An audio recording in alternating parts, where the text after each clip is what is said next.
वाईट होते, ती आम्हाला त्रास द्यायची। ती आता ज्या घरगुती हिंसाचाराबद्दल बोलते तो ती माझ्यासोबत, माझ्या बहिणीसोबत आणि माझ्या वडिलांसोबतही करायची। माझ्या वडिलांनी तिला सोडल्यानंतर तिने आम्हाला घर सोडायला सांगितलं, कारण तिच्यासाठी आमचं अस्तित्व नव्हतं। माझे वडील 2020 पासून आमची काळजी घेत आहेत। माझ्या आईला कोणतीही आर्थिक अडचण नाही। तिने मुद्दाम घराच्या कर्जाचे हप्ते भरलेले नाहीत आणि आता ती माझ्या वडिलांविरुद्ध कथा रचते। ती हे सर्व फक्त सूड घेण्यासाठी करते।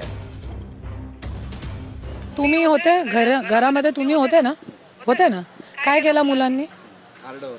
आरडा होता ना, आणि किती कॉल येत होते त्यांना, तुम्ही बघितले? तुम्ही सांगा ना, मीडियावरती तुम्ही सांगा किती कॉल येत होते। इतका त्रास कोण झेलणार, काय करणार? त्याच्यासाठी तो सांगताय असं नाही। त्यांना माहित आहे आई दरवेळी कोर्टमध्ये जाणार आणा, कोर्टमध्ये जाणार आणा, त्यांना नाही पाहिजे हे सगळी गोष्टी। हे बघा, माझी जे बाई होती त्यांचा आहे व्हिडिओ, त्यांनी सांगितलेलं नवरा बायको सोबत राहत होते, दोनों एकमेक गठबंधन करून हे करत होते। हे बघा, सगळ्यांनी पंडित लोकांनी पण दिलेला आहे स्टेटमेंट। हे बघा, हे डोमेस्टिक व्हायलेंस, हे बघा, ये केला होता।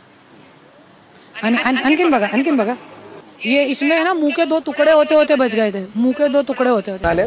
करुणा मुंडेंचा वनवास संपवला पाहिजे असंही जरांगे म्हणाले। न्याय द्या, नाहीतर कर्माची फळं वाईट भोगावी लागतील असंही जरांगे म्हणाले। आता कोर्टानेच मान्य केले, मान्य न्यायालयानेच न्याय दिलाय, तर मान्य करायला पाहिजे। त्यांनी ना ह्या धनंजय मुंडेंनी एक काम करायला पाहिजे ना, त्याचा ते कौटुंबिक वाद असल्यामुळे ना त्यांनी ते मिटूनच घेतला पाहिजे, तिला आणलं पाहिजे, तिला न्याय दिला पाहिजे। माझं एक सरळ स्पष्ट म्हणणं आहे धनंजय मुंडेला, कवर तिला वनवास बघायला लावतो, लेकराला आणि त्यांना ये ना घेऊन टाकणं वाद मिटून, तिचा तरी वनवास घालव ना, कवर तिला वनवास बघायला लावतो। नसता कर्माचे फळ तुला वाईट भोगावं लागणार आहे, मग तिला न्याय दे।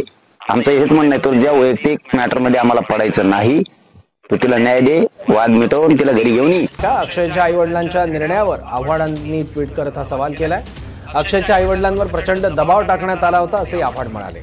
दरम्यान आम्हाला ही केस लढायची नाही, अक्षयच्या आई वडिलांनी कोर्टालाही विनंती केली आहे।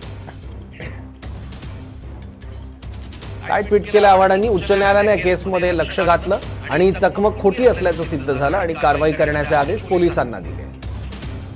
या खटल्यादरम्यान अक्षयच्या आई वडिलांवर प्रचंड दबाव होता, अखेरीस त्यांनी केस मागे घेतली। कुणी एवढं दूधखोळ नसतं की एवढी पुढे गेलेली केस मागे घेतली जाईल। प्रश्न असा आहे की ही केस आई वडिलांच्या सांगण्यावरून मागे घेतली जाऊ शकते का? गुन्हा नोंद होण्याआधी अक्षयच्या आई वडिलांनी माघार घ्यावी, यामध्ये राजकारण आहे। कायद्याने असा खटला मागे घेतला जाऊ शकतो का?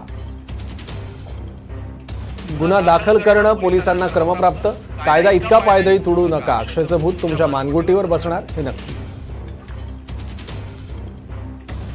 असताना लाभार्थ्यांमध्ये मोठी घट झाली। लाभार्थ्यांची संख्या 2.46 कोटींवरून 2.41 कोटींवर आली आहे।